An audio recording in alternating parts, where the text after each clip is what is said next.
ሰላም ጤና ይስጥልን ውድና የተከበራችሁ አድማጭ ተመልካቾቻችን ትናንት በሰይፉ ሾው ላይ ቀርበው በመላው የኢንተርኔት ዓለም መነጋገሪያ ስለሆኑት ጥንዶች አስገራሚ ወሬ ይዘንላችሁ መጥተናል።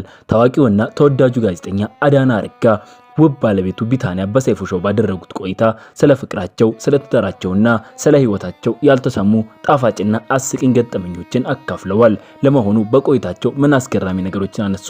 አብረን እንመልከት።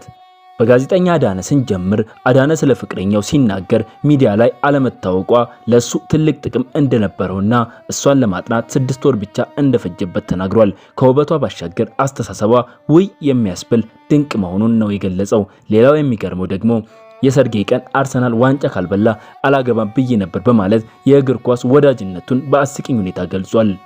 በስራው አጋጣሚ ያጋጠመውን ሲያስታውስም ደግሞ ቀጥታ ስርጭት ዜና እያነበብኩኝ ወንበር ሰምጦብኝ ያውቃል ብሎ ፈገግ አድርጎናል።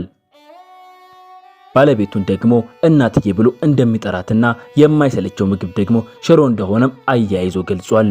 በሌላ በኩል ደግሞ ውባ ባለቤቱ ቢታንያ ትውውቃቸው ስታስታውስ እኔ ሱቅ እቃ ሊገዛ መጥቶ ነው የተዋወቅነው፣ ሰዎች እስኪነግሩኝ ድረስ ጋዜጠኛ መሆኑን በፍጹም አላውቅም ነበር ብላለች። አዳነ ፍቅር መስጠት ላይ የተካነ መሆኑንና ልክ እንደ አባቱ አይነት ባል እንዳገኘች በኩራት ትናገራለች። እሷም መልሳ በፍቅር አባትዬ እንደምትለውም ገልጻለች።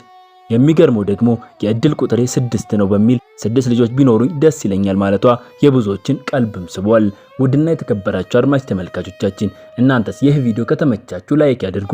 ለዚህ ቻናል አዲስ የሆናችሁ ደግሞ ሰብስክራይብ በማድረግ የዚህ ቻናል ቤተሰብ ይሁኑ። ሰናይ ቀን